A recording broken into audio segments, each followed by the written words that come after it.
पानी है और ऊपर। मेरा नाम अब्दुल जब्बार है, मैं ज़िला रंगारखा से पैदाइश है मेरी और 22 साल से इस्लामाबाद में। ये मैंने देखा कि काफ़ी सारे यूट्यूब पर वीडियो देखी और काफ़ी सारे इसके एक्सपेरिमेंट भी पढ़े और मैंने पता लगा कि कचरे से हम पेट्रोल डीजल गैस बना सकते हैं। तो मैंने भी इस पर एक्सपेरिमेंट शुरू किया और आज से 3 साल पहले मैं इसको कामयाब कर चुका। लेकिन जो पहला एक्सपेरिमेंट था वो मेरा 2 साल का अर्सा लगा, क्योंकि आप जो छोटी मशीनें आपको दिखाई गई हैं, पहले सबसे छोटी फिर उससे बड़ी, फिर अब जाके बड़ा प्लांट मैंने बना दिया।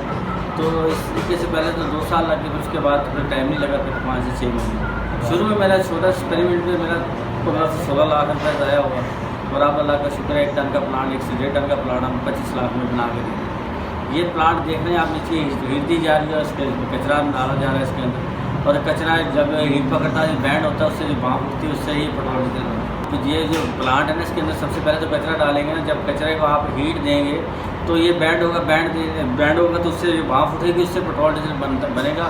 और कचरे में आप हर चीज़ कचरा, प्लास्टिक की जितनी वेस्ट आप यूज़ कर सकते हैं, मशीन के बोतलें वगैरह, शापर वगैरह, और भी प्लास्टिक के जूते, टायर ट्यूब, ये भी इस्तेमाल कर सकते हैं। असल में तो ये क्रूड तेल बनता है। क्रूड तेल को रिफाइनरी किया जाए तो उसमें से मिट्टी का तेल भी निकलेगा, ग्रीस भी निकलेगी और डीजल भी निकलेगा, पेट्रोल भी। इसके अलावा हम हवा से भी बिजली पैदा कर सकते हैं, वो भी आपने देखा है। और कोटा के अंदर मेरे काफ़ी सारे प्लांट लगे हुए हैं जिससे हवा से बिजली पैदा की जा रही है। और एक जो मेरा नया एक्सपेरिमेंट आने वाला है वो है कि हम घर की वेस्ट, मतलब इंसान की जो ग़िज़ाई वेस्ट है, उससे हम गैस पैदा करेंगे। और ऐसी मशीन आ रही है जो बाथरूम के साथ अटैच होगी और वो बाथरूम से ही गैस आपको देगी।